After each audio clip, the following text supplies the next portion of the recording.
আফগানিস্তানের বাইরে আমার জানা মতে বেদাতের সাথে জড়িত, তারা অনেকাংশে শরিয়া ভিত্তিক রাষ্ট্র পরিচালনা করে। আমরা কি তাহলে তাদেরকে ভালোবাসতে পারবো?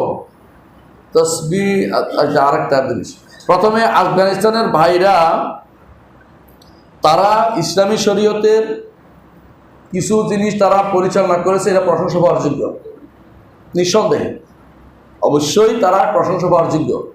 তারা এটা কেন করতে পেরেছে? কারণ সবাই তারা একমতের প্রায়, এবং তারা ভিন্ন মত যেটা হয়েছে এদেরকে কঠিনভাবে দমনও করে দুর্ভাগ্যবশত।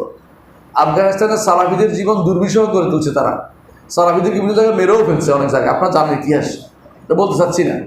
কিন্তু তারা নিজেরা একমত থাকার কারণে দিনের ব্যাপারে বা দিনের তাদের ব্যাপারে যে কারো জায়গা দিব না, কারো নীতি আনবো না, কারো কোনো তন্ত্রমন্ত্র জায়গা দিব না, এই জন্য তারা পেরেছে এটা। আপনি যেদিন সেটা করতে পারবেন আপনার দেশে, সেদিন আপনি সেটা আপনার দেশেও সম্ভব হবে যে আমি বাইরের কোনো তন্ত্র মানি না, ইসলামকে একমাত্র আমার জীবনে সব কিছু মনে করব, সেদিন আমার দেশেও কিন্তু ইসলাম প্রতিষ্ঠা হওয়া সম্ভব ইনশাআল্লাহ। কিন্তু সমস্যা হচ্ছে আমরা নিজেরা তন্ত্রের পিছনে দৌড়াচ্ছি, এরপরে বলি ইসলাম প্রতিষ্ঠা করবো, তো হবে না, তো এটা কোনোদিনই তৈরি হবে না, এটা হয়তো পাগলা বিছানা কিছুই না। আচ্ছা, আফগানিস্তানের বাইরে কি বেদাত জড়িত? হ্যাঁ, তারা অনেকেই বেদাত জড়িত। কি বেদাত? তারা জানেন যে তারা মাতুরিদি, আর মাতুরিদি ফেরকার মধ্যে আমি বলি না যে ইমামদের মধ্যে বেদাত ছিল, কিন্তু পরবর্তীরা বেদাত অনেক কিছুকে তারা এখন বৈধতা দিয়ে দিয়েছে। তাদের এখানে কবরও আছে, মাজারও আছে, মুনাজাতও আছে, তাদের এখানে এই সমস্ত বেদাতগুলি আছে। এমনকি দুর্ভাগ্যবশত কিছু মনে না করলে বলতেই হয় যে তাদের মধ্যে অনেকেই তাদের মধ্যে আল্লাহ আসমা ও সিফাতের যে তাওহীদের অংশ, তাওহীদের যে অংশ আসমা ও সিফাত, সেখানে তারা পরিপূর্ণভাবে কুফরিতে লিপ্ত রয়েছে। তারপরেও আমরা তাদের বিরোধিতা কেন করি না, তাদের বোঝানো দরকার। মাতুরিদিদেরকে আমরা কখনো কাফের বলি নাই, আমরা বলছি মাতুরিদিরা বিভ্রান্ত, পথভ্রষ্ট, 72 ফেরকার এক ফেরকা, কিন্তু তাদেরকে 72 ফেরকার বাইরে নিয়ে কাফের বলি না, কিন্তু তাদেরকে আদর্শ মনে করা যাবে না, কথা বলছেন কিনা? তাদেরকে মডেল বা আদর্শ মনে করা যাবে না। তো আমরা তাদের থেকে একটা জিনিস নিতে পারি, সেটা কি বলেন? তারা যেভাবে ইসলামকে নিয়ে থাকতে চায়, তাদের বুঝ ভুল হতে পারে, আমরা ইসলামকে নিয়ে থাকতে চাই এরকম চিন্তা ভাবনা আমাদের আসতেও পারে। কিন্তু কেউ যেন ভুলে চিন্তা করবেন না যে এ দেশ থেকে গিয়ে ওখানে গিয়ে থাকবেন না, করবেন না। কেন করবেন না বলেন তো?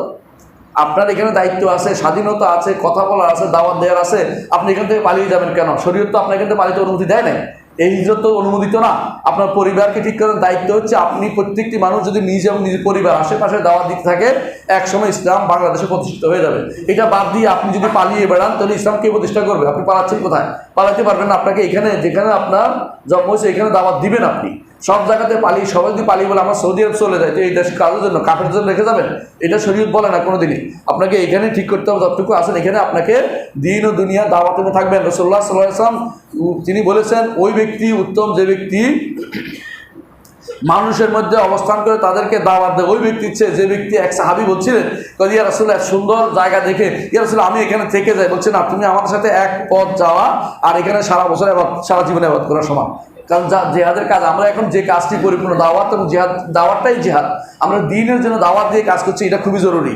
ওখানে যাইয়া শান্তি জীবন তলব করা উচিত না। অনেক ভাই কি করে কয় যে আমি ইউরোপে যাচ্ছি শান্তি, ইউরোপে অশান্তি তৈরি করতো কাফের বানানো যাচ্ছে। অনেকে যাচ্ছে অমুক দেশে শান্তি না, আপনি এখানে থেকে কষ্ট করে আপনি এখানে দিনের দাওয়াতের ক্ষেত্রে কষ্ট করবেন, এটা আপনার জন্য বড় জিহাদ। জিহাদ থেকে পালিয়ে যাওয়া যায় না, এটা জিহাদ, বড় ধরনের জিহাদ। এটা দাওয়াত হচ্ছে জিহাদ মূলত, মনে রাখবেন। দাওয়াতকে বাধা দিলে যুদ্ধ হয়, এখানে বাধা হচ্ছে না। আপনি ইচ্ছা করলে দাওয়াত দিতে পারেন, দিনে 24 ঘন্টা দাওয়াতের উপর থাকতে পারেন। এটা না করে আপনি এখন পালিয়ে বেড়াচ্ছেন, আপনি ফেরার নিয়ে যা যুদ্ধ থেকে পালাচ্ছেন। দাওয়াতটাই মূলত মূল উদ্দেশ্য দাওয়াত। যখনই দাওয়াত পাওয়া যেত, যুদ্ধ ছিল না। রাসূলুল্লাহ সাল্লাল্লাহু আলাইহি ওয়াসাল্লাম যখনই কাউকে যুদ্ধ করতে বলতেন কি বলতেন? আগে গিয়ে তাদেরকে ইসলামের দাওয়াত দিবে, না হলে তাদেরকে এটা আগে দাওয়াত। এই জন্য দাওয়াত পাওয়া গেলে সেখানে যে মারামারি হানাহানির দরকার হয় না। এই জন্য আপনি এত বিশাল জনগোষ্ঠী পেয়েছেন, আপনার তো সৌভাগ্য যে একটা বিশাল জনগোষ্ঠী পেয়েছেন। 18 কোটি 20 কোটি মানুষকে দাওয়াত না দিয়ে আপনি নিজে নিজে পালিয়ে জান্নাত যাওয়ার চিন্তা করতেছেন, এটা ইসলাম অনুমোদন করা না। এই চিন্তা ভাবনা সবচেয়ে এটা পরাজিত মানসিকতা, এটা করবে না কোনোদিনই।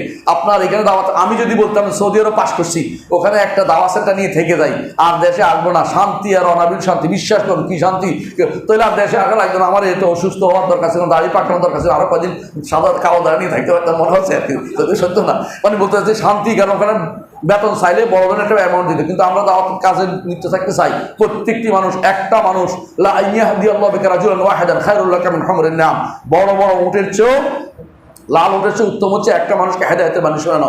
আপনি পালিয়ে যাবেন না, দয়া করে আপনার দেশে দাওয়াতের পথে থাকবেন, ঈমান আমল দাওয়াতের পথে থাকবেন। প্রথমে ইলম অর্জন করেন, দাওয়াত দেবেন, আবার বিতর্কিত দাওয়াত দিবেন না, ইলম অর্জন করেন, সালভেশনকে দাওয়াত দিবেন, এটা অবশ্যই জরুরি। আমি কি বুঝাতে পারছি কথাটা?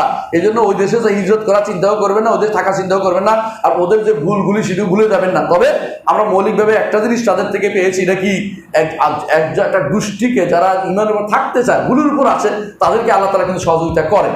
আপনি যদি কোনো ইমান আমল নিয়ে এগিয়ে আসেন যে আমরা বাইরের কোনো তন্ত্র মন্ত্র সাহায্য রাজ্য কিছু নিব না, আপনি এরকম অবস্থা যেতে পারেন, মনকে ইমানকে এরকম করতে পারেন, আল্লাহ তাআলা আপনাকে সাহায্য করবেন। এর আগ পর্যন্ত আমরা তো সব তন্ত্রের পিছনে ছুটছি, এমন কোনো দল পাইলাম না যারা গণতন্ত্রকে অস্বীকার করতে, সবাই গণতন্ত্র মেনে বসে রয়েছে। গণতন্ত্র কুফুরি মতবাদীরা কেউ বলতে সাহস করে না। তো ইসলাম আপনাকে, আল্লাহ আপনাকে কিভাবে সাহায্য করবে?